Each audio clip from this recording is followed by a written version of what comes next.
Aujourd'hui, nous avons rendez-vous avec Patrick Buscard et Patrick Vogin. Les deux Patrick, dits les Papy-Pat, habitent respectivement à Lomperrier et à Autis. Ensemble, ils vont faire une aventure autour du Mont Blanc, c'est-à-dire une marche tout autour du Mont Blanc sans monter jusqu'au sommet. Par contre, ils vont avoir un total de dénivelé positif de 10 000 mètres, ce qui est assez conséquent. Ils vont parcourir 160 km sur 3 pays pour 2 bonnes causes. La première, c'est la René Coty Éducation et l'association Tous avec Clément qui aide à la lutte contre les cancers pédiatriques. Ils vont donc partir du 30 juin au 6 juillet, si tout va bien, puisqu'ils partent en full bivouac et auront une totale autonomie. Ils partent donc à 2 et les gens qui les croisent pourront retrouver le QR code qui va mener sur les informations qui seront sur les réseaux sociaux, à photographier, à prendre, qui sera derrière leur sac à dos. Les Papy-Pat sont 2 retraités sportifs et on va faire connaissance avec ces aventuriers pour le Tour du Mont Blanc 2026, TMB 2026. Vous pourrez les retrouver sur les réseaux sociaux, bien sûr. Bonjour Patrick et Patrick. À gauche, c'est Patrick Buscard. Tu prononces le T ou pas ? Buscard, comme le phonétique en bus et car Buscard. D'accord. Et à côté, nous avons Patrick Vogin. Vous avez l'habitude entre vous de dire Patrick B et Patrick V. Hein? Oui. Donc, bon, voilà. Pour vous différencier un petit peu. Ouais. Patrick, toi, tu viens de Lomperrier. Oui. Ça, on sait, on te connaît déjà. Voilà. Alors, René Coty, on a déjà des articles dans Mac Journal. Et toi, Patrick, tu viens d'Autis. D'Autis, Voilà. ah oui, carrément voisin. Carrément voisin, oui. Vous prévoyez une aventure. Une aventure. Une aventure de sensibilisation à des causes dont vous allez nous parler. Donc il y a d'abord en premier lieu, enfin, c'est pas lequel vient avant, hein, c'est pas par ordre d'importance qu'on va les citer, la René Coty Éducation, d'une part, donc, vous allez expliquer ce dont il s'agit, et d'autre part, l'association Tous avec Clément, et vous allez expliquer aussi ce dont il s'agit, mais bon, déjà Tous avec Clément, on a aussi l'habitude d'en parler, et on sait que c'est une association qui aide à lutter contre les cancers pédiatriques. Vous avez la parole, je crois qu'on commence par toi, Patrick. Merci Hélène pour cette présentation et l'opportunité de parler de notre projet. Notre projet qui s'appelle TMB 26 René Coty Éducation à la base. Derrière ce projet, projet aventure, c'est une aventure sportive engagée. Fin juin, du 30 juin au 6 juillet, tout ça, je veux dire, dépendant aussi de la météo. Ah oui. Oui, c'est un élément important. La montagne, c'est comme la mer, hein, ça se respecte et on va pas faire n'importe quoi.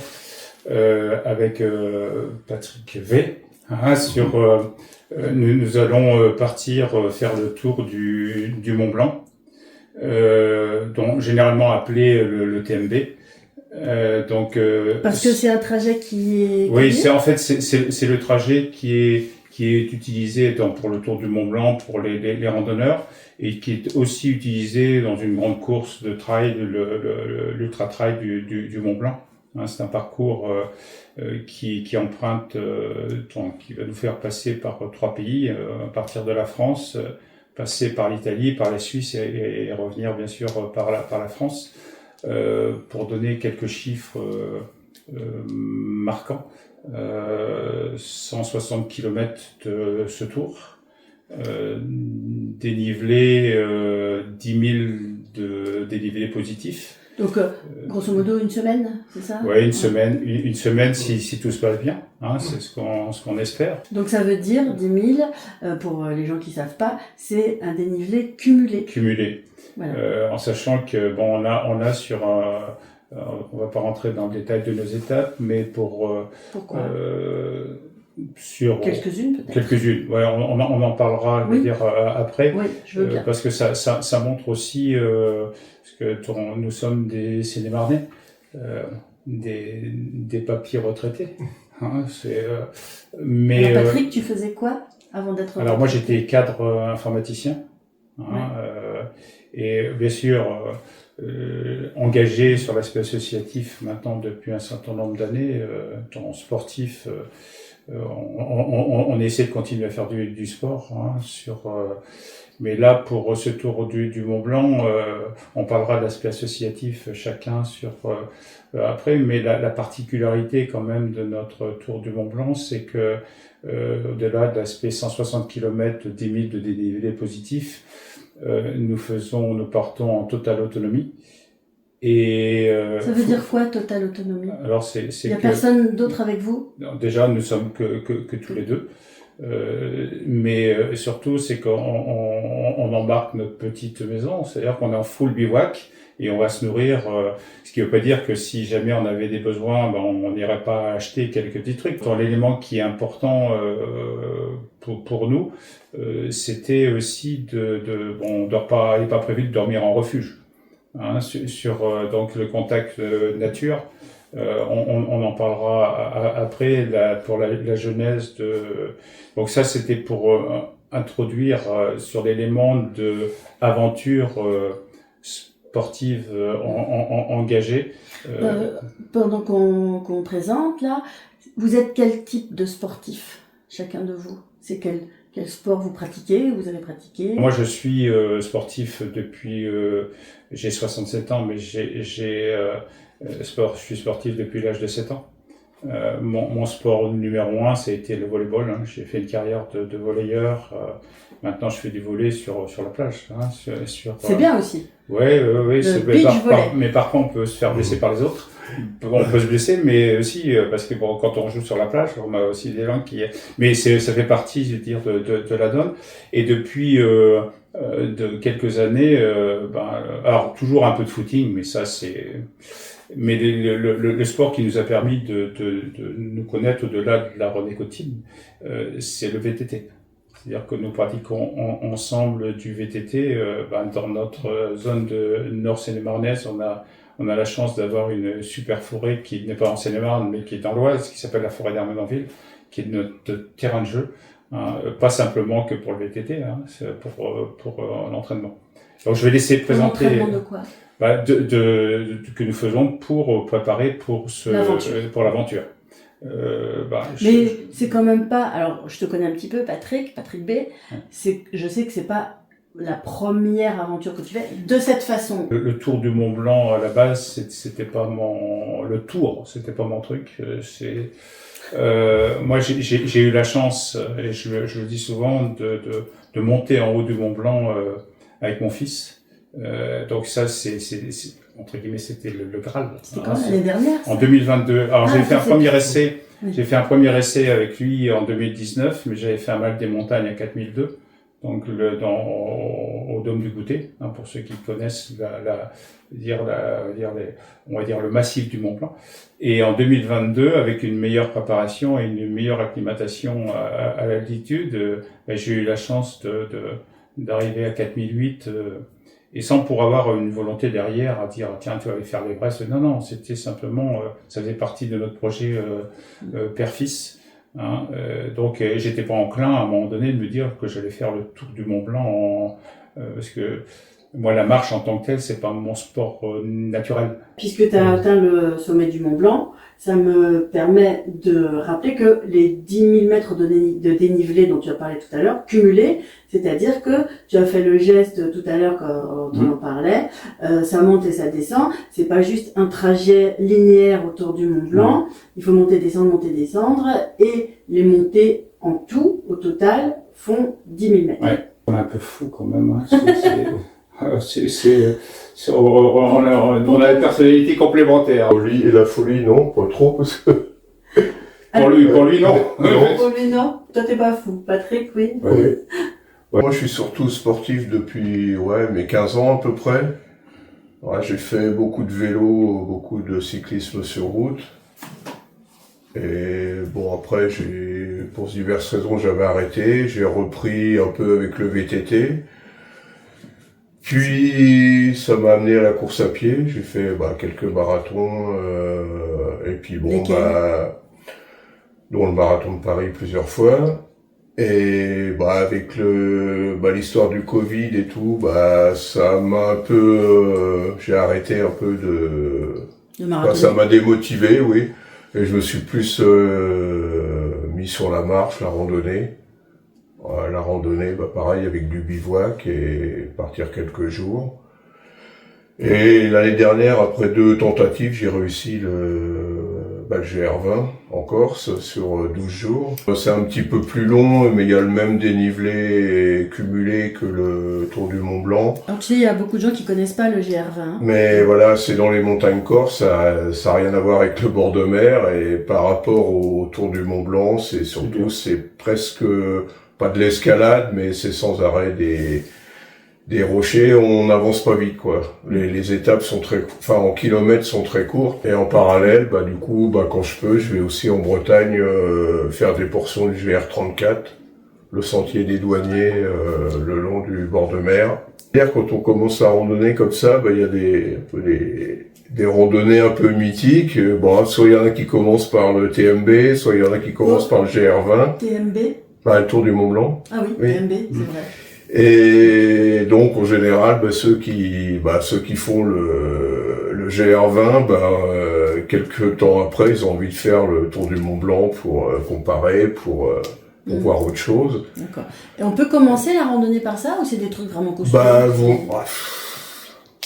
Il faut être un minimum sportif, préparé. Après avoir du mental, c'est surtout le mental. Ah. Parce que moi j'ai pas un gros mental, mais c'est... Ça veut dire quoi avoir du mental?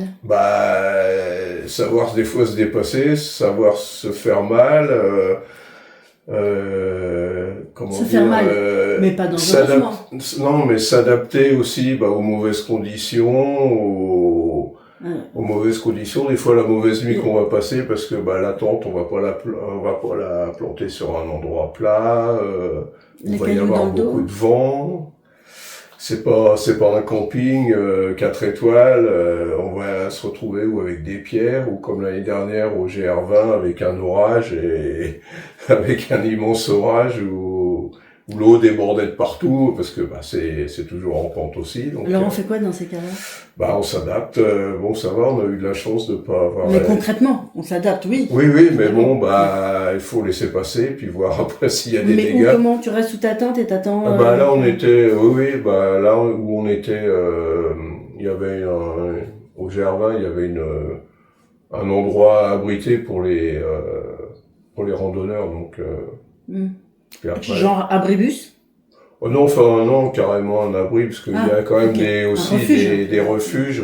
Voilà, nous, même si on dormait en tente, il y a des refuges.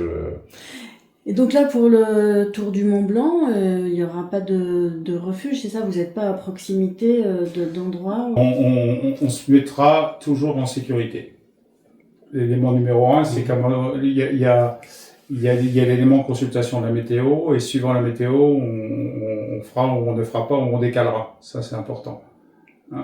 Parce que ça peut être dangereux. Pourquoi je dis ça? C'est super important, c'est qu'il y a beaucoup de gens qui... alors, ça ne veut pas dire que nous, on n'aura pas besoin. On n'est pas meilleur que les autres. Néanmoins, si on se met en insécurité, ça génère l'intervention de la sécurité ou des secours. Donc, il faut faire attention. Il faut faire attention pour ne pas avoir à déranger les secours. Si je peux me permettre, par rapport à l'explication de Patrick, ça montre tout le gap entre quelqu'un qui est habitué et quelqu'un qui ne l'est pas. Sur la jeunesse de ce projet, et comment on en est venu de dire avant de parler de l'associatif, que moi je ne voulais pas. Quand je dis au départ, je voulais pas, ça m'intéressait pas. De faire le tour du Mont Blanc en marchant. Et un jour, nous étions en train de rouler dans la forêt d'Ermenonville. Tous les deux? Ouais, tous les deux. Parce que parfois on sort non, mais là on était tous les deux. Et on parlait, et je disais, il parle, mais je l'écoute pas. C'est entre guillemets, c'est une image. Et à un moment donné, je lui dis bon, ok, ouais, ça peut me brancher. Est-ce que tu lui parlais de ça? Tu lui parles Oui, pas on trop? discutait, bon, mais on discute, voilà. Et à un moment donné, je lui dis, Patrick, si en à la limite, j'ai envie de le faire avec toi, je vais mettre 2 conditions. Et en sachant que je ne mesure pas la teneur des conditions que je mettais, mais parce que je suis totalement novice sur ça. La première condition, c'est si je fais cette expérience-là aujourd'hui de faire le tour de Mont-Blanc, indépendamment de l'aspect physique de préparation qui est nécessaire, ça c'est on va dire un point de passage obligé. C'est-à-dire full bivouac. Ça, Moi, j'ai pas envie. C'était une de tes conditions. Oui, pas dormir en refuge. Contact nature, dire ok, si je vis ça, j'ai envie de le vivre. Voilà. J'ai vécu cette expérience refuge quand j'ai fait le Mont Blanc. C'est pas, il faut des refuges. Hein, je suis pas en train de dire on n'est pas meilleur que les autres, mais ça perd un peu de charme. La logique de folie mesurée. Quitte à faire quelque chose, il faut faire dans quelque chose qui apporte en valeur ajoutée. Au niveau du mental, quand on parlait de mental tout à l'heure, moi je préfère le matin ouvrir ma tente et voilà, mais c'était une condition, ça veut pas dire qu'on allait faire. Et la deuxième qui est venue, je veux dire, qui a donné la dimension complémentaire à ce projet, c'est l'engagement associatif. Donc toi, Patrick tu n'avais pas parlé. Tu avais lancé ça comme ça en disant ça serait bien si on faisait le tour du Mont Blanc. Bah, disons que j'en avais parlé, j'avais sur mon Facebook, j'avais demandé à mes amis si quelqu'un serait intéressé bon, j'ai pas eu de réponse. T'as pas eu de succès. Voilà. Et contrairement à l'année, enfin 2 ans avant, quand j'ai commencé pour le projet du GR20, là où j'ai une amie qui m'a dit bah moi je suis intéressé, et elle a mis sa fille dedans, donc ce qui fait qu'on est parti à 3 pour une partie. Après j'ai fait parce qu'il pouvait faire qu'une partie. Après j'ai fait l'autre partie tout seul. Mais c'est un peu dangereux, non? Non, il y a toujours du monde. Toujours du monde. Enfin. Même quand tu formes pas un groupe. Voilà, il y a toujours, sur le GR20 en été, il y a toujours du monde. Bon, des fois on est un peu seul, mais bon, des fois ça fait du bien aussi de marcher à son rythme. Et enfin, et voilà. Donc après, du coup, j'étais bien content que Patrick me rejoigne dans le projet. Donc quand il t'a donné ces conditions, t'as dit ok. Ah bah oui, pour moi, de toute façon, les refuges, de toute façon, c'est négatif. Donc, ouais. La dimension bivouac, entre Patrick qui a fait le GR20, qui fait du GR34, moi la dernière fois que j'ai fait un bivouac, j'étais moniteur de colonie de vacances. Donc on ne sait pas quand est-ce que tu as été moniteur de colonie de vacances. A long time ago. Mais c'est aussi la particularité quand on parlait en full autonomie et en total bivouac, c'est que nous allons emmener notre maison sur notre dos. Donc on va emmener tout. Oui. Tu peux vous pouvez décrire le matériel que vous allez emmener? Donc ça sera du bivouac, mais pas du bivouac vraiment sauvage, comme on pourrait. Aller cueillir les myrtilles et à manger que ça, ou manger le poisson qu'on pêche dans les rivières. Se poser un peu n'importe où. Les 2 ou 3 bivouacs vraiment qu'on va faire, déjà faut réserver. C'est des aires oui, parce que bien sûr, on se met pas où on veut. Voilà. Oui. C'est normal. Et il y aura aussi du bivouac, la moitié dans des campings. Et normalement, on doit aussi récupérer ses déchets, c'est-à-dire qu'on laisse pas les papiers, on laisse pas. Alors, les 3 zones, déjà, il y a une réglementation. Il y a une réglementation qui fait que, déjà, sur Italie et Suisse, on peut pas camper, comme disait Patrick, on va être dans des zones de camping d'altitude. Qui sont réservés aux gens qui font comme nous, je veux dire, du bivouac en rando. La seule étape où on dort sur une zone qui n'est pas en réel camping, ce sera l'avant-dernière, sur le lac de Chessery, qui sera, je veux dire, en termes panoramiques, une des plus belles vues panoramiques, qu'on est en face du massif du Mont Blanc. donc moi je connais bien cet endroit parce que j'y ai randonné plusieurs fois.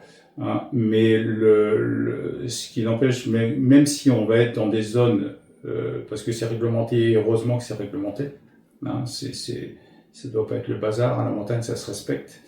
Ce qui n'empêche que même si on va être dans des zones qui vont être réservées, il faut s'embarquer, dire un sac à dos. Nous ne sommes pas des montagnards. Ni des militaires. Ni des militaires.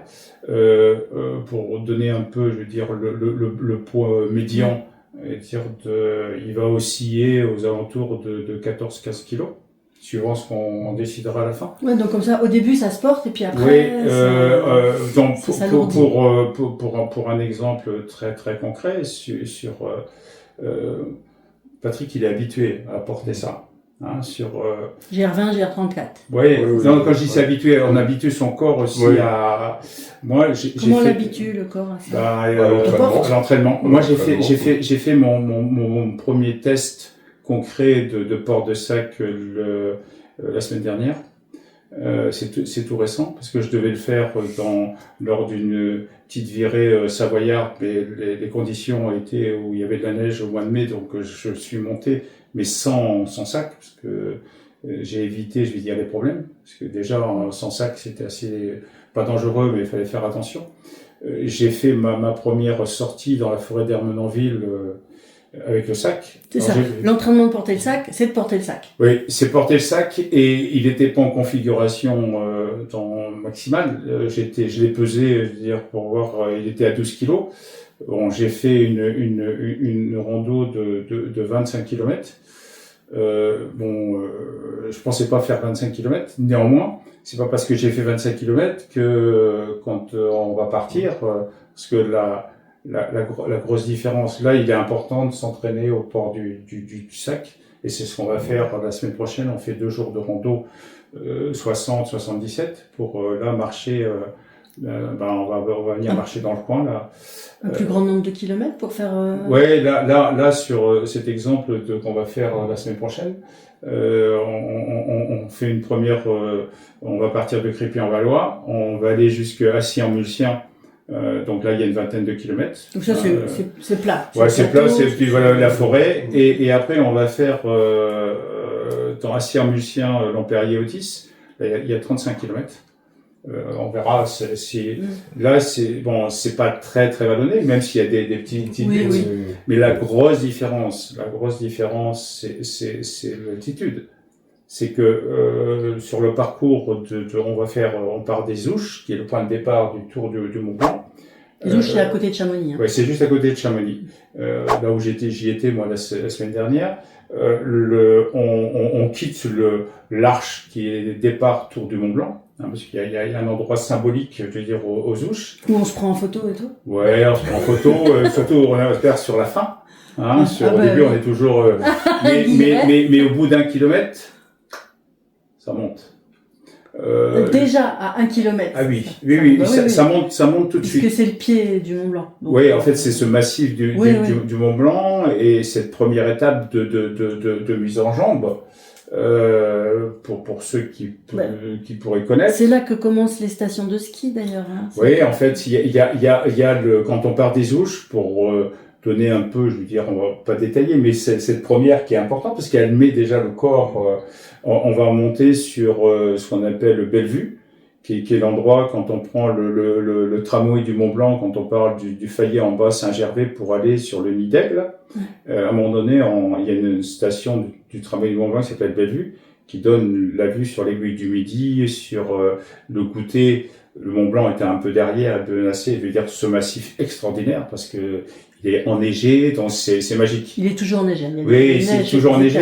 Et quand on arrive là, on est à 1800 mètres. Déjà, on a pris 800 mètres de dénivelé positif et sur une distance relativement courte. Et après, pour aller, on va basculer sur l'autre vallée pour aller sur la vallée qui va de Saint-Gervais au Contamine. Donc, on va passer un col qui s'appelle le col du Tricot. Ça, c'est notre première mise en jambe. Donc, avec cet inconnu, mais qui là, quand on a le sac et qu'on commence à monter, Bah oui, les paliers d'altitude, on les sent, mais ça fait partie aussi on le sait ça. Et donc quand on sent ça, est-ce qu'il y a un sentiment de contentement quand on dit c'est dur, ouais je sens les paliers, est-ce que déjà il y a un sentiment de contentement? Tout à l'heure on évoquait le point de mental. Oui. Alors le mental, Patrick disait, je veux dire, il cherche parfois dans son mental à se dépasser. Ouais. Moi, je suis pas meilleur qu'un autre, mais j'ai une caractéristique sur ça, c'est que le mental, c'est quelque chose qui fait partie et donc dans la difficulté. Il y a une différence de mental entre ouais, vous deux je pense. Je pense. Et comment vous l'exprimez? En fait, vous dites pas les mêmes choses? C'est quoi une différence de mental? Non, en fait, le mental, c'est la définition pour moi du mental, c'est comme le disait Patrick tout à l'heure, c'est que de toute manière, à un moment donné, on va se retrouver en dehors de sa zone de confort. Ouais. On le sait, ça arrivera. Et apparemment rapidement. Ça dépend. Ah ouais. Ça dépend, et c'est pas lié à bien sûr la préparation physique. Il y a un certain nombre d'éléments qui font que c'est obligatoire. On doit être préparé physiquement, on doit avoir. Mais le mental, il y en a qui vont au bout de peu de temps. C'est quoi tchoum? Ça veut dire que tout de suite, le physique, parce qu'en fait, c'est connecté, tout ça, c'est connecté au cerveau. C'est qu'à un moment donné, je vais avoir mal, mais je vais avoir mal. Je dis bon, ok, allez, tu t'accroches. Ça veut dire. Alors ça me saoule. Oui, parce que on a cet objectif, on doit le faire. Et on a les uns et les autres, mais quel que soit, je veux dire, son niveau, même les professionnels, ils ont ça. On peut avoir des moments de passage à vide, et après de se ressourcer. Le passage à vide, c'est-à-dire que tu marches, tu continues d'avancer. Oui, en mode robot. C'est un peu en mode robot, et après on va se ressourcer sur. Ça c'est un peu du mental quand même. Oui, mais bien sûr, mais on va se ressourcer chacun. Ça peut être se ressourcer par rapport à la nature sur ce qu'on voit. Ça peut être se dire mais pourquoi je le fais, ou nous sommes des papis et de petits enfants. On se dit tiens, on pense à la famille, des choses où on se dit l'un et l'autre. On se conforte. On dit allez. Parce que des fois, vous dites l'un à l'autre, oh là j'en ai marre. Mais ça passera par ça, ouais. Obligatoirement. Moi, l'exemple fort, c'est quand j'ai fait le Mont Blanc. Quand j'ai fait le Mont Blanc, j'avais devant moi le guide et derrière moi mon fils, les trentenaires. Quand on est arrivé entre 4006, on était en pleine nuit, 4006, 4007. Parce qu'à 4007, on voit le sommet du Mont Blanc. Il y a encore à monter, parce que 100 mètres de dénivelé, quand on est comme ça peut être peu, mais c'est long. Plus on va vers le haut, plus c'est raide. Ouais. Et à un moment donné, je me souviens, Nico, qui était notre guide, il me dit, Patrick, mode robot. On peut commander le mode robot? Oui, en fait, c'est dire, ok, on pense à rien, on fait attention sur ce que l'on fait, mais parce que j'étais un peu dans le dur. J'étais pas, mais donc le guide, il a vu ça ou tu lui as dit c'est dur? Même mon fils qui était derrière, c'est-à-dire que là où il y a des symptômes, symptômes qui montrent, dans nous à notre niveau, hein, c'est que ton poids il peut être un peu différent, t'as une position un peu difficile, donc c'est et après soit moi, je me souviens quand on s'est arrêté comme au refuge de Vallot, où il fallait changer. Donc, on se trouve des petits artifices, mais des petits artifices. De la pensée, tête, oui, bien sûr, oui. En sachant que là-dedans, moi, je dis toujours, hein, ce genre de choses, 80% de la réussite, c'est le mental. Parce que si on n'a pas de mental, à un moment donné, je veux dire, le physique, il va pas suivre. Alors, c'est comme ça un peu dans la vie d'une manière générale. Bien sûr. Et donc il y a aujourd'hui dans ce projet un certain nombre de pièces. C'est un puzzle, hein, un puzzle. Il y a un certain nombre, quand on parlait de folie, ne sont pas fous. Je veux dire, pas fous aller marcher en montagne avec des conditions. Par contre, cette folie à notre niveau. Mais mesurer, ce qui fait aussi un lien à dire il faut avoir des projets, il faut pas, parce que nous c'est un projet à part entière. Après c'est la montagne qui décidera. aussi. C'est la montagne qui décidera. Nous, on a notre projet là qui arrive. Maintenant, nous sommes pratiquement à un mois de notre départ. On a envie, on a cette envie. En fait, il y a un kérosène naturel qui s'appelle l'envie.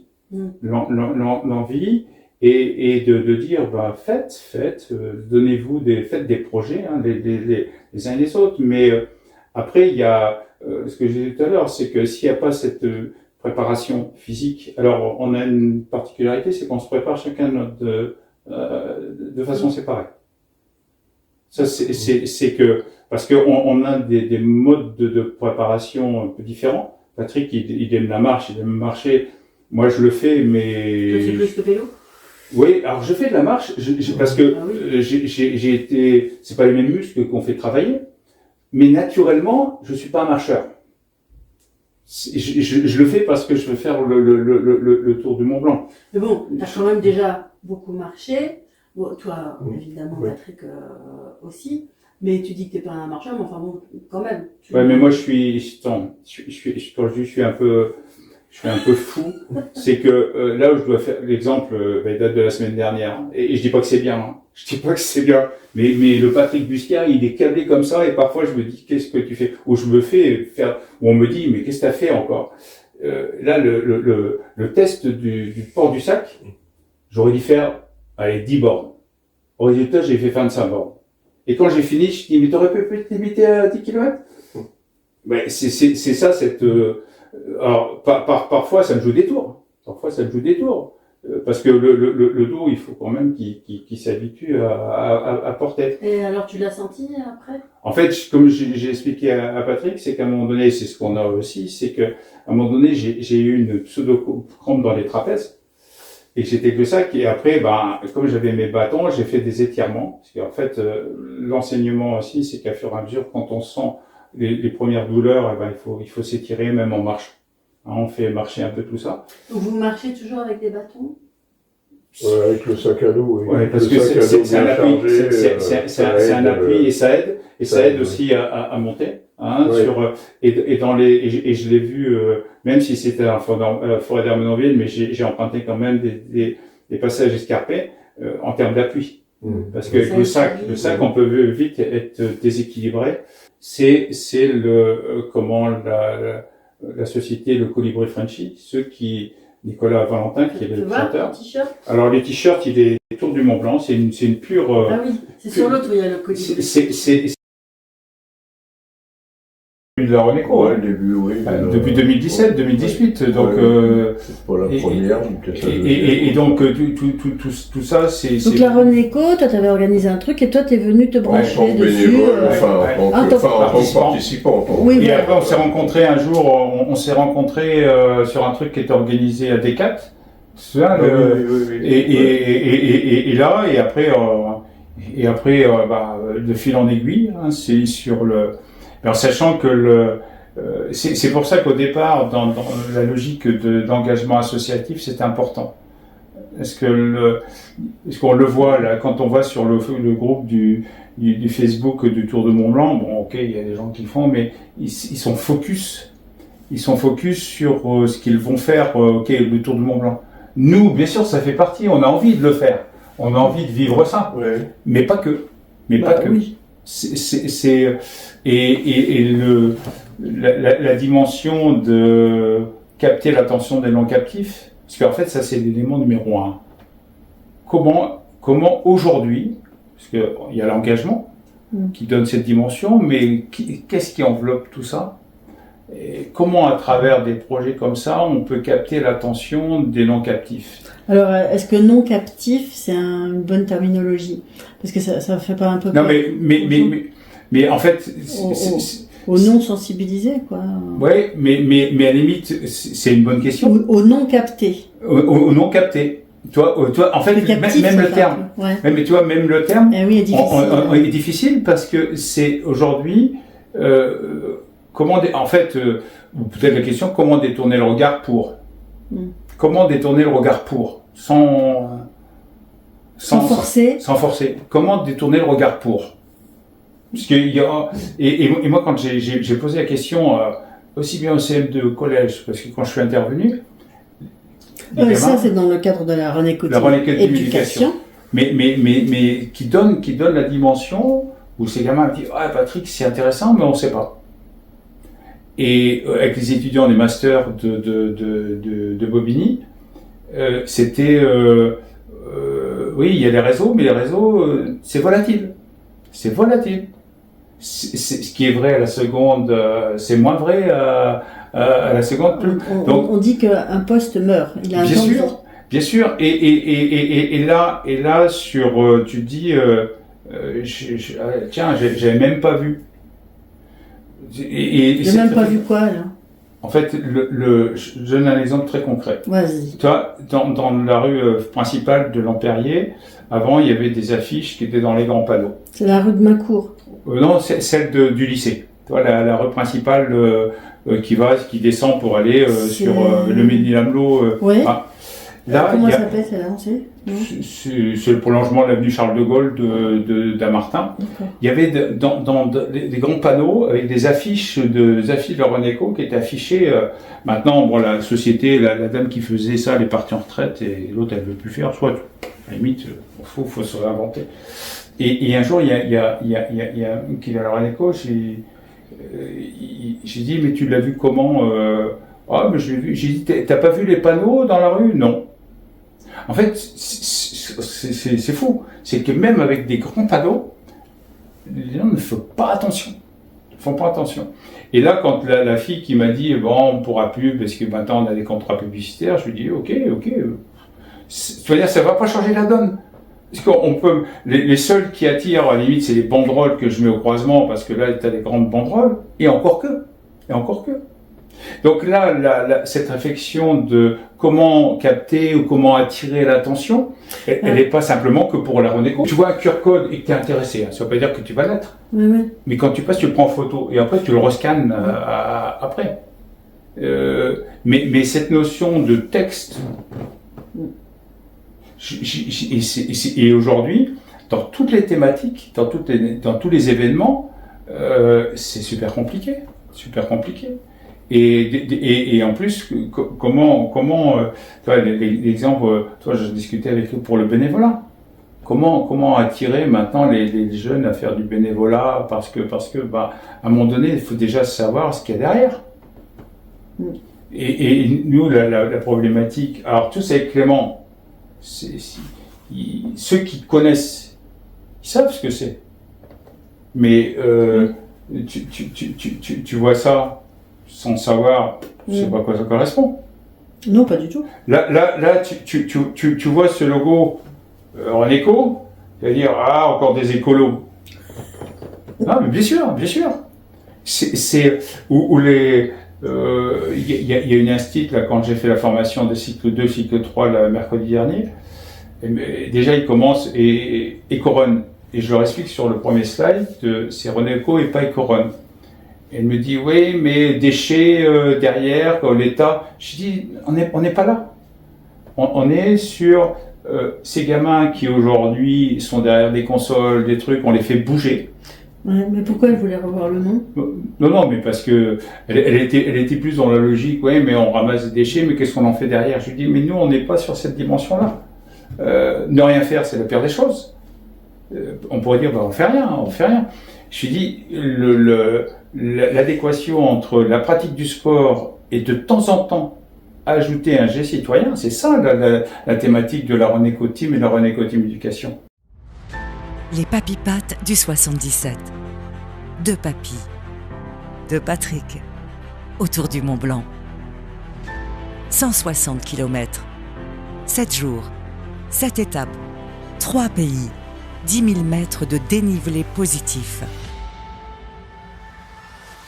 Après 9 mois de préparation, Patrick Bousquert, retraité volleyeur, vététiste, randonneur, ambassadeur Renéco Team, et Patrick Vogin, retraité cycliste sur route, vététiste, marathonien, marcheur, randonneur, marche pour 2 belles causes. Run Éco-Team Éducation, association sensibilisant la jeunesse à protéger la nature et l'environnement par la pratique du sport en collaboration avec le monde éducatif de la maternelle à l'école supérieure.